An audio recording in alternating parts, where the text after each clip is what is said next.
শেখ হাসিনা স্বৈরাচারী প্রধানমন্ত্রী হিসাবে বিতাড়িত হয়েছেন, তিনি দেশত্যাগ করতে বাধ্য হয়েছেন।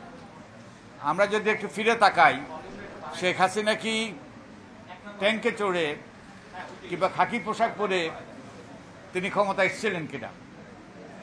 তা আসেন নাই। তিনি একটা নির্বাচনের মাধ্যমে এসেছিলেন। 2008 সালে একটা নির্বাচন হয়েছে, যদিও এই নির্বাচন নিয়ে কিছু কিছু প্রশ্ন আছে। একটা নির্বাচনের মাধ্যমে তিনি ক্ষমতা এসেছেন, কিন্তু ক্ষমতা এসে তিনি 15-16 বছরের মাথায় এমন পর্যায়ে গিয়েছেন, এমন স্বৈরতন্ত্র প্রতিষ্ঠা করেছেন, তিনি মানুষের যে এই স্বৈরতন্ত্র প্রতিষ্ঠার মাধ্যমে মানুষের এমন রোষানলে পড়েছেন যে তার বিরুদ্ধে একটা অভ্যুত্থান হয়েছে, তার সরকারের বিরুদ্ধে, তার দলের বিরুদ্ধে, এবং তিনি বিতাড়িত হইতে বাধ্য হয়েছেন। তা আমি আগেই বলেছি, শেখ হাসিনা কিন্তু নির্বাচনের মাধ্যমে ক্ষমতা এসেছে, কিন্তু শেখ হাসিনা কিভাবে স্বৈরতন্ত্রে পরিণত হইল, স্বৈরাচারী পরিণত হইল? শেখ হাসিনা স্বৈরাচারী পরিণত হইল কারণ একটা স্বৈরাচারী ব্যবস্থা আমাদের দেশে বিরাজমান ছিল। কতগুলো যে বিদ্যমান নীতি, নিয়ম, পদ্ধতি, প্রতিষ্ঠান, আইন কানুন, সেগুলো কিন্তু শেখ হাসিনাকে স্বৈরাচারী পরিণত করেছে।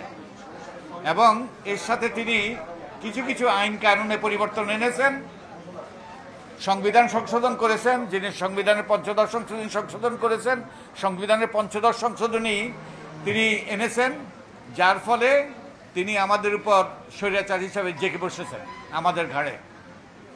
এবং এটা এমন এক পরিস্থিতির সৃষ্টি করেছে, এটা মানুষের জন্য অসহনীয় হয়েছে।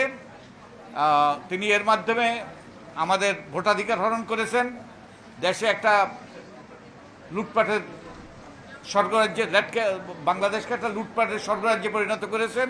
তিনি ক্রনি ক্যাপিটালিজম সৃষ্টি করেছেন, এবং তিনি বহুভাবে যে আমাদের যে বিদ্যমান প্রতিষ্ঠান, পদ্ধতি, সবগুলোকে তছনছ করে ফেলেছেন। তিনি একটা ধ্বংসযজ্ঞ চালিয়েছেন। এই প্রেক্ষাপটেই একটা গণ অভ্যুত্থান হয়েছিল, এবং জনদাবির মুখে, গণ অভ্যুত্থানের মুখে তিনি পালাতে বাধ্য হয়েছেন। এখন এরপরে একটা অন্তর্বর্তীকালীন সরকার হলো। অন্তর্বর্তীকালীন সরকারের একটা দায়িত্ব হলো যে একটা নির্বাচন করা, সুষ্ঠু নিরপেক্ষ নির্বাচন করা। একই সাথে যেই সব নিয়ম, পদ্ধতি, প্রতিষ্ঠান শেখ হাসিনা দানবে পরিণত করেছে, সেগুলোর সংস্কার করা। এই জন্য সরকার 11টি সংস্কার কমিশন করেছে। এখন একটা ঐক্যমত্য কমিশন হয়েছে, যে ঐক্যমত্য কমিশনের ভিত্তিতে এখন যে আমি একজন ঐক্যমত্য কমিশনের সদস্য, আমরা রাজনৈতিক দলের সাথে আলাপ আলোচনা করছি।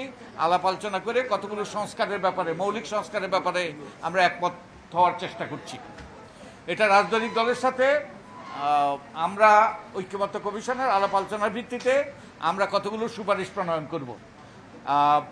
আমরা আশা করি এটা একটা জাতীয় সনদে পরিণত হবে, এবং এটা স্বাক্ষরিত হবে, যেটা প্রয়োগ করা, যেটা মেনে চলা রাজনৈতিক দলগুলো মেনে চলতে বাধ্য হবে। কিন্তু রাজনীতিবিদরা সব নাগরিকদের তত পরিচিত করে না।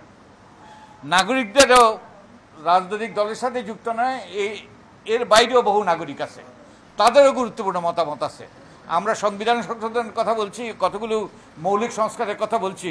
সংবিধান হলো জনগণের মতামতের প্রতিফলন, জনগণের অধিকারের রক্ষা কবচ। তাই জনগণের মতামত অত্যন্ত গুরুত্বপূর্ণ। সেই জন্যই আমরা সুজনের পক্ষ থেকে এই সারা দেশে 15টি আমরা এই ধরনের সংলাপের আয়োজন করেছি, যাতে জনগণ মতামত দিতে পারে যে কোন কোন ক্ষেত্রে পরিবর্তন হইতে হবে, সংবিধানে কি কি পরিবর্তন হইতে হবে, নির্বাচনী ব্যবস্থা কি কি পরিবর্তন হইতে হবে, আমাদের প্রশাসনিক ব্যবস্থা কি কি পরিবর্তন হইতে হবে, দুর্নীতি দমনের জন্য, দুর্নীতি প্রতিরোধের জন্য কি কি ব্যবস্থা হইতে হবে, আমাদের পুলিশকে আরও কার্যকর করার জন্য কি কি পরিবর্তন আনা দরকার। সেই লক্ষ্যে আমরা এই 15টি এলাকায় জনগণের মতামত দিচ্ছি, এবং এই মতামতের ভিত্তিতে আপনারা দেখেছেন আমরা আমাদের পক্ষ থেকে একটা খসড়া জাতীয় সনদ প্রণয়ন করেছি। এর ভিত্তিতে জনগণের মতামত নিয়ে আমরা ঐক্যমত্য কমিশনের সুজনের পক্ষ থেকে, যদিও আমি ঐক্যমত্য কমিশনের সদস্য, সুজনের পক্ষ থেকে এই সুপারিশগুলো জনগণের পক্ষ থেকে ঐক্যমত্য কমিশনের কাছে দেওয়া হবে, যাতে ঐক্যমত্য কমিশনও রাজনীতিবিদদের মতামতের পাশাপাশি জনগণের মতামত গুরুত্বের সাথে বিবেচনায় নেয়, গুরুত্বের সাথে বিবেচনায় নেয়।